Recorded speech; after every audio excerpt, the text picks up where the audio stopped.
Hola Internet. Era lógico que las aventuras de los peces del infierno no se limitarían a unas cuantas pinturas ocultas. Mientras que Bart tuvo de primera mano la evidencia del paso de Abraham por el escuadrón, Lisa no será tan fácil de convencer, ya que en 2 de estas 3 historias creerá que su abuelo dice incoherencias como de costumbre, o al menos pensará que algo en sus relatos huele mal. Con el primero no está equivocada. Después de este cómic ustedes agradecerán que los videos no incluyen olores, porque la guerra es apestosa.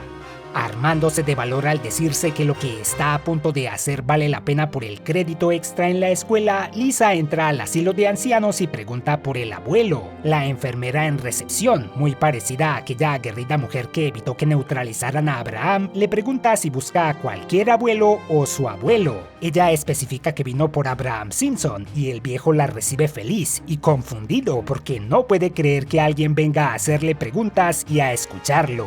Lisa tiene una tarea sobre la Segunda Guerra Mundial y quiere oír sus experiencias. Antes de que se ponga a divagar sobre una mujer con los pies más grandes que hubiera visto, Abraham es encauzado por su nieta al tema que requiere. Él recuerda entonces a sus compañeros de escuadrón y le avisa a su nieta que le contará sobre algo que no se halla en los libros de historia. La vez que rescataron a un pueblo francés de las garras de los terribles Razzies en 1944. Así los llama, Razzies. Se encontraban en una misión secreta llamada Operación Riesgo Tonto, que solo conocían el presidente y su perro. El sargento Simpson y varios de sus compañeros saltaron de un avión, con estos últimos quejándose del hedor desprendido por Abraham y pidiéndole que se mantuviera alejado. ¿Qué? Homero, debes ver a un doctor. Un hombre sano no puede oler así. El abuelo admite que ellos tenían razón, que él apestaba a ensalada de huevo guardada desde Pearl Harbor. El motivo se originó antes de la guerra, cuando él salía con la popular actriz Lola Bonanza. Los periodistas les tomaban fotos en la calle e insultaban al abuelo porque no lo creían digno de ella. La guerra llegó y los separó, algo que él creía temporal, pero en el día D, un gran paso para los aliados en su lucha contra los alemanes, él recibió una carta de Lola anunciándole que lo estaba engañando con el actor Clark Gable, y con Humphrey Bogart, y con John Wayne, y con Gabby Hayes, y con Sam Howard. En este tipo de situaciones puedes tomártelo de 2 formas, o agradecer que ya no estás con alguien que no te respeta y seguir adelante, o ponerte celoso de todos los que estuvieron con tu pareja, y el abuelo optó por lo segundo. Sus compañeros le dijeron que esa situación apestaba, y él se lo tomó a pecho jurando no bañarse hasta que conquistaran la capital alemana. La infidelidad de su chica fue motivación suficiente para destrozar a los soldados enemigos en la playa de Normandía, quienes al parecer también tuvieron su roce con Lola. Volviendo al inicio de la historia, los peces del infierno fueron soltados en un campo francés, sin radio y sin idea de su paradero ni de sus órdenes. Eso debido a que Abraham encendió su cigarrillo Laramie con el papel que las contenía. Por suerte, el soldado raso Burns traía una guía del vino francés que contenía un mapa y les indicó que ahí cerca había un pueblo llamado Boubou Recherché, que significa tonta búsqueda. A partir de aquí hay un gran número de alusiones a los cómics clásicos de guerra. En el camino divisan al famoso tanque embrujado, pero en vez de estar poseído por un viejo militar, fue tomado por el espíritu del escritor Oscar Wilde, quien no es de mucha ayuda en una guerra. El pueblo se encontraba sobre la colina de la ensalada de jamón y había sido invadido por los secuaces más temibles de Hitler, Cráneo de Hierro, el relojero nazi y el comandante Toalla, basados en villanos como Cráneo Rojo o la versión fílmica de Karl Kroenen de Hellboy.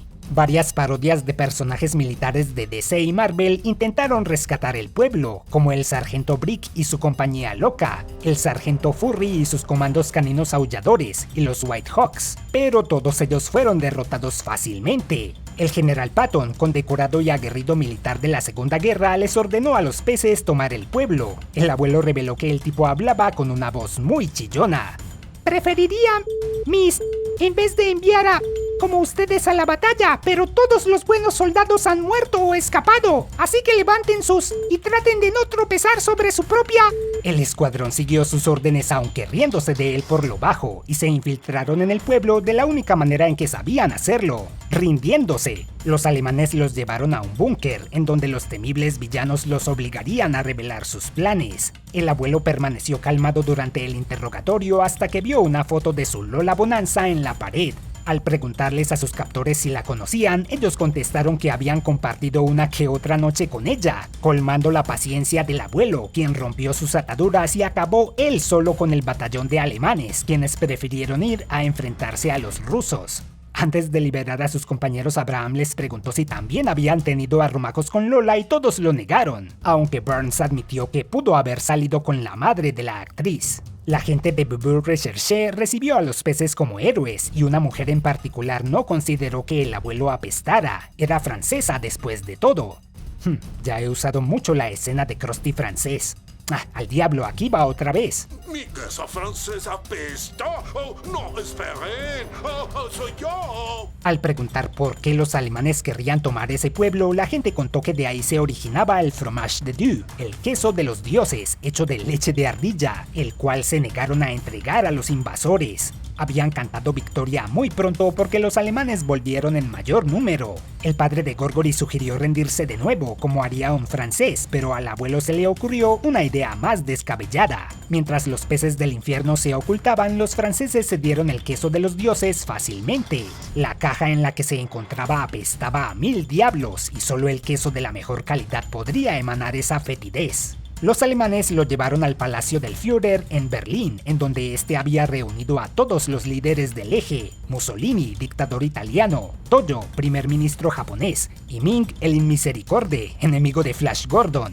Lo que no esperaban era encontrar dentro de la caja algo más apestoso que un queso: a Abraham Simpson, quien acabó con esos nefastos personajes, cumpliendo así con la misión que Burns entorpeció con su pelota de tenis aquella vez, y huyó disfrazándose de Hitler, ordenándole a los soldados que lo llevaran a Suiza mientras sostenía su bigote falso como pudiera. Por sus acciones, el entonces comandante y futuro presidente Eisenhower condecoró a Abraham, no sin antes de que este por fin se bañara. Al final nunca llevaron a cabo la misión por la que fueron a Francia en primer lugar: encontrar un sombrero que el comediante Bob Hope había perdido. Luego del ataque del abuelo, Hitler y los demás líderes enemigos fueron reemplazados por dobles hasta que terminó la guerra. En el presente, luego de escuchar todo eso, Lisa detiene la grabación, sale del asilo decepcionada y tira la cinta que contenía la entrevista.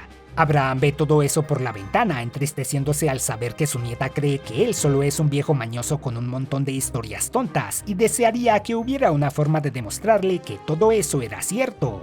Entretanto, en un pequeño pueblo francés, unos niños le preguntan a su abuela de quién es la estatua en la plaza, y ella les cuenta que ese es el héroe que rescató a Bubu Recherche. Mientras contempla su efigie dorada que sostiene un queso, se pregunta qué habrá sido de él. Lejos de apestar como el abuelo, esta fue una genial historia que rindió homenaje a los viejos cómics de guerra, más notorio aún porque fue el último trabajo que el renombrado artista Dan Spiegle elaboró a sus 88 años de edad. Spiegle fue conocido entre otras cosas por sus historietas bélicas, así que fue un final muy digno. Aunque sin pear por alguien que no lo respetaba llevó al abuelo a un triunfo notable, espero que quienes vean esto no lo tomen como lección, y mucho menos dejar de bañarse hasta que algo ocurra. En este número también había una página con Abraham joven respondiendo preguntas sobre la guerra, tales como ¿qué puedes decirme sobre la guerra de guerrillas?, lo cual él malinterpreta como gorilas, o si había oído hablar de mini submarinos, con él creyendo que se trataba de personas pequeñas en la marina. Ni siquiera en su juventud tuvo una mente muy brillante. ¿Qué es peor que un gremlin en un autobús? Un gremlin en una avioneta, por supuesto. Los cómics también tomaron la trama del episodio de la dimensión desconocida Pesadilla a 20.000 pies y le dieron un giro histórico, enmarcándolo en la Segunda Guerra Mundial en una misión imposible. Luego de una exitosa campaña aérea, los demás peces del infierno felicitaron al abuelo Simpson por su puntería, y él se preguntó por qué lo llamaban así, sabiendo que Burns era más viejo que él. Había sido el futuro millonario quien inventó el apodo para su superior. Abraham también quería su foto de Betty Grable de vuelta, ya que la de la primera dama Eleanor Roosevelt, quien no era precisamente una modelo, no lo motivaba mucho. El sargento les ordenó a sus colegas volver a la base mientras él hacía un reconocimiento del terreno, y uno de ellos le dijo que tuviera cuidado con los gremlins, algo que él se tomó a broma obviamente. Luego de ver que todo estuviera en orden, escuchó unos ruidos extraños en su avioneta, y para su desconcierto, un gremlin con cabeza de cepillo estaba destrozando una de sus alas. «Oye, quítate de mi ala», le dijo el militar. «Ah, ¿esta era tu ala? Lo siento mucho», respondió el diablillo, o Imp. De ahí el título de la historia, Imp Posible. pero solo se cambió a la otra ala y siguió haciendo daños. El abuelo salió de la cabina dispuesto a enfrentar al gremlin, pero no contó con su magia, ya que este último se teletransportó al interior de la avioneta y tomó los controles, descendiendo en picada para deshacerse del soldado. El diablillo se rió triunfante, pero también subestimó a su rival, quien entró a la cabina por el tren de aterrizaje y lo sometió al estilo de la familia Simpson, que por cierto no se ha prohibido. No sean tontos, no se dejen llevar por el clickbait. Por si las travesuras del gremlin no bastaran, el avión del abuelo recibió disparos. Era el soldado Burns, quien en un acto de traición había asegurado la avioneta del sargento creyendo que no sobreviviría a la misión, pero ya que lo logró, tomaría el asunto en sus propias manos para así cobrar el dinero. Burns continuó con su fuego amistoso y puso en riesgo el vehículo del abuelo más de lo que lo hizo el gremlin, así que el sargento se alió con el pequeño diablillo, a quien las acciones de Burns le ofendieron porque era su trabajo destrozar aviones. Abraham le pidió a Burns un último favor, que tomara los ahorros de su vida y los usara para comprar bonos de guerra, un recurso para financiar al ejército estadounidense en ese entonces. El abuelo le lanzó una bolsa con el dinero a Burns luego de que este prometió cumplir con ese deseo. Naturalmente no tenía intención de hacerlo y se burló de su credulidad. No obstante, recibió un karma instantáneo porque de la bolsa saltó el gremlin, quien saboteó su avión y le robó el paracaídas. Burns se estrelló en una granja propiedad de la familia Smithers, quien lo rescató y prometió cuidar de él para siempre. Ahí está otro origen de esa particular relación. Abraham se despidió del gremlin y esperó volver a verlo algún día. De vuelta en el presente, el abuelo asegura que cada palabra de esa historia es cierta y mientras Maggie le cree, Lisa se muestra escéptica, pero le sigue la corriente y le pregunta si encontró al diablillo de nuevo. El abuelo ve a su nieto con cabeza de cepillo destrozando el auto de Homero y dice, de vez en cuando. Interesante versión de un relato clásico, con Bart siendo el gremlin en vez de ser atormentado por uno. Esta historia se acerca a los orígenes del mito, ya que durante la Segunda Guerra Mundial los pilotos les adjudicaban las inexplicables fallas mecánicas de los aviones a esos pequeños diablillos, pero de forma fantasiosa, solo para echarle la culpa a alguien. Y de hecho, la Fuerza Aérea Británica los usó en afiches propagandísticos para que los aviadores verificaran el estado de sus máquinas antes de partir. Asumo que este relato ocurrió antes de encontrar las pinturas, ya que Burns no las mencionó y tenía otros motivos para deshacerse del sargento Simpson. Él siempre fue una desgracia para el escuadrón. Nuestra última historia se relaciona indirectamente con el tema, pero tiene valor porque alude a un misterio amarillo. ¿Sabían que Hans Mollman o Juan Topo hizo parte de los peces del infierno? Eso también es noticia para el abuelo, aunque sabemos que su memoria no es la mejor y que la evidencia fotográfica es innegable. ¿O no? El curioso caso de Hans Mollman pondrá en duda lo que nuestros ojos ven. Producto de otra actividad que el director Skinner inventó para deshacerse de los niños, Bart y Lisa están en el asilo soportando la incesante cháchara del abuelo. Mientras este alega que varios famosos le robaron sus ideas para un show de televisión y de un invento para obtener energía solar, Lisa examina un álbum de fotos suyo a la espera de encontrar algo más sustancial, hallando imágenes del viejo en la guerra. ¿Recuerdan que en la retrospectiva del episodio Mi héroe el abuelo expliqué lo del cambio de peces del infierno peleadores a voladores? Aquí los vuelven a llamar peleadores. En una de las fotos, Hans Mollman está al frente del escuadrón. Lisa no sabía que era uno de sus integrantes y el abuelo dice que no lo era y que recuerda cada detalle de esa época y a sus compañeros, Eisa, Helgori, Cástulo, pero a Mollman no. Sin embargo, al ser confrontado con la indudable evidencia fotográfica, el abuelo cuestiona su mente. Lisa dice que deben ir a la Sociedad Histórica de Springfield a investigar más sobre el asunto, a lo que Bart se niega en principio ya que un museo es peor que una visita al asilo. Aquí huele a museo. Sí, las cosas buenas no acaban con eo, acaban con manía o teria. Pero cuando el abuelo inicia otra de sus historias, se apresura a irse. Parece que el veto que el señor Felgueres puso sobre Lisa... Tienes prohibida la entrada a la sociedad histórica. Tú, tus hijos y los hijos de tus hijos... por 3 meses. Ya pasó, porque la recibe sin problemas y le indica que el libro que necesita, Springfield, un error pasado por alto, había sido prestado por Doc, uno de los colegas ñoños universitarios de Homero, pero el tipo regresa oportunamente a devolverlo. Al consultar los libros encuentran algo que los deja más perplejos, a Mollman participando en el primer día del garrote en 1924. También está presente en la inauguración de la planta nuclear en 1969 y en la fiebre del oro falso de 1862. Incluso está detrás de ti, exclama Lisa. Bart cree que su hermana intenta asustarlo, pero al voltear encuentra al hombre topo junto a Jeremías Springfield cuando abatió al oso. Alterados, los chicos huyen de la sociedad histórica y van al Quickie Mart por una malteada para calmarse, mientras al fondo vemos a Benjamín, otro de los ñoños, manipulando unas revistas. ¡Esto no es bibliotecas! Lisa propone que la explicación de las fotos está en la genética. Todos los ancestros de Mollman se veían iguales a él. Mientras pasan frente a Gary, el último de los amigos ñoños de Homero, Bart sugiere otra teoría. Hans es un viajero del tiempo. Usó algún aparato del laboratorio de Frink y está causando estragos en la línea temporal intentando volver a casa. Lisa voltea los ojos al escuchar esa idea y dice que mejor vayan a hablar con el viejo para cerrar el asunto. Vuelven al asilo y le preguntan al abuelo dónde está Mollman. Cuando los chicos le cuentan sus suposiciones acerca del por qué todas esas fotografías, Abraham las descarta y ofrece una teoría propia. El hombre topo es inmortal. Eso debido a que vivía en Jacksonville, en Florida, en donde se halla la fuente de la juventud.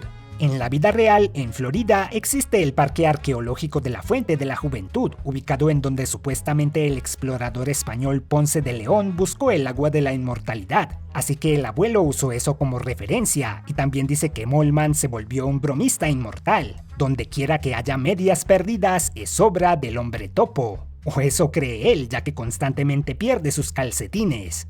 Los chicos descubren que alguien se llevó a Hans del asilo y siguen su pista hasta el club audiovisual de la Universidad de Springfield, en donde el trío de amigos de Homero admite su responsabilidad en el asunto. Crearon una tendencia llamada Mollmanning, en la cual usan Photoshop para incluir al viejo no solo en fotografías, sino en arte, libros de historia, afiches y menús de restaurantes, todo como parte de una campaña de marketing para su nueva compañía, la cual crearía memes para el mundo real, sin necesidad de conectarse a la internet. No sé si esta es una idea estúpida o brillante. ¿Qué opinan ustedes? Mollman aceptó participar porque creía que estaba en el departamento vehicular y le tomaban fotos para su nueva licencia. Lisa sabía que había una explicación lógica para ese tema y que todas sus teorías locas eran solo eso, mientras Mollman le da la razón y le dice que no tiene 300 años mientras se ríe para sí.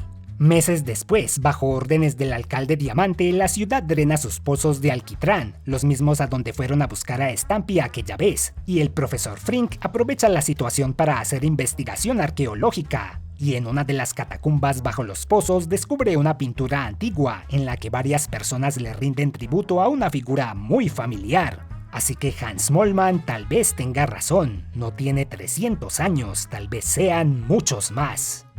Me sorprendió ver que este cómic no fuera obra de Ian Woodby, ya que tiene su marca característica de combinar magistralmente elementos vistos en la serie en nuevas historias. Nope, esto fue obra de un tocayo mío. El relato contribuyó al enigma que es Juan Topo, el blanco de muchas desgracias en la ciudad y que regresa ileso de todas ellas sin explicación alguna. Es probable que el abuelo tenga razón. Esto me motivó a elaborar un par de ejemplos de Mollmanning. Supongo que al haber ocurrido en un cómic pasó desapercibido y más gente en la vida real no lo intentó, ya que no hallé fotografías similares. De haberse visto en la serie tendríamos más. Y ahí lo tienen. Contar más historias del abuelo y su grupo en la Segunda Guerra tenía potencial, pero en su lugar la serie decidió expandir su vida en el ejército a los demás ámbitos militares, lo cual es más inverosímil que un gremlin destrozando tu avión. Rara vez anticipo cuál será la siguiente temática, pero ya lo anuncié en una retrospectiva. En el próximo calabozo examinaremos la emocionante trilogía de la Patrulla Antiosos. Por ahora y como siempre, muchas gracias por ver. No olviden suscribirse, también seguirme en Facebook y prométanme, queridos miembros, que cuando fallezca usarán los ahorros de mi vida para comprar bonos de guerra y así apoyar al ejército de la Tierra a defenderse en contra de la invasión alienígena. porque planeo vivir hasta que eso pase. Si no lo hacen, enviaré un gremlin a que destruya sus casas. Muchas gracias por su contribución. Y super gracias por sus super comentarios. No tengo tanta prisa en dedicarle un video a Housebroken, ya que no lo considero tan malo como Duncanville. En este momento la continuidad de ese programa se encuentra en el limbo. De ser cancelado sería candidato para Esos Compran Lo Que Sea, ya que en esa sección revisamos series de Fox que no funcionaron. Los demás super gracias son preguntas para el Max Power Responde. ¿El hecho de pagarme bastará para contestarlas? No lo sé, pero muchas gracias de todas formas. Una mención especial para los super amigos: Cristian Fernández, Kaname, Eñe, Noel Ozonapibe Fachero, Franco Vicini, Speed Puppet Robotnik, Octavio Olenik Yacaglia, Sinuois, Marcos Pierucci, Berix, Mango, Omi Deswave, Celar24, Richard Cert, Fer Chosaki, Leandro Arzamendia, Alejandro Lombardo, Neofacu, Ben, Crixis, Rostoneto, Gonza GM, Buenos Días Pibe, Itzeler, Gronger de Gul, Armonil, Ratchet Clanky Eliano, Alejandro Calabrán, Antoni Mesa, Diego Valderrama, Denis Sánchez, Agustín Benítez, Skyward Waker, Reno Quesada, Franklin, Anticucho de Camello, Ea Sasa, Lucas Soto, El Magio número 4, Basileus Crisosforos, John Carroswell, Tails, Nuumita, Strargos, El Espadachín Blanco, Bruno Narváez, David Cosaín, Claor, Benja, Enrique IV Salinas Horta, Emilio Galván, Joaquín Castillo, Din Corso, Nigoki, Melon Glitzy, Gran Maestre Joaco Escobar, Heart Underblade, John, Francis Canito, Rexai, Farmaecopia, Llano 620, Modalus, Stupid Punks, Frankie Layton, Oscar de Venegas y Cárcamo, Tobías Rip Pepper, Javier García, Andrés González, Eduardo Juárez, Tarantalegra Star, Rubgeon, Isael Méndez García, Matías Coronel, Hey Kaiser 19, Danux, Diego, Pablo Jerez, Jeruxa V, M. Numetal, Tommy JB, Rindexer, Guti, Giorgio Castilla, Seishiny, Loki Chris, Enfermero, Gato Enojado, Alegale, Eliezer Tapia Machicado, Andrés Paoloski, Mr. Zico 666, Daniel Bosco, Aidan Díaz, Kevin R, Tomo, Señor Robot PG, Jorge Serrano, Zero Kikes, Nightmare Zack, Juan Robles, Mr. Noob y el nuevo Abraham, muy apropiado para este video.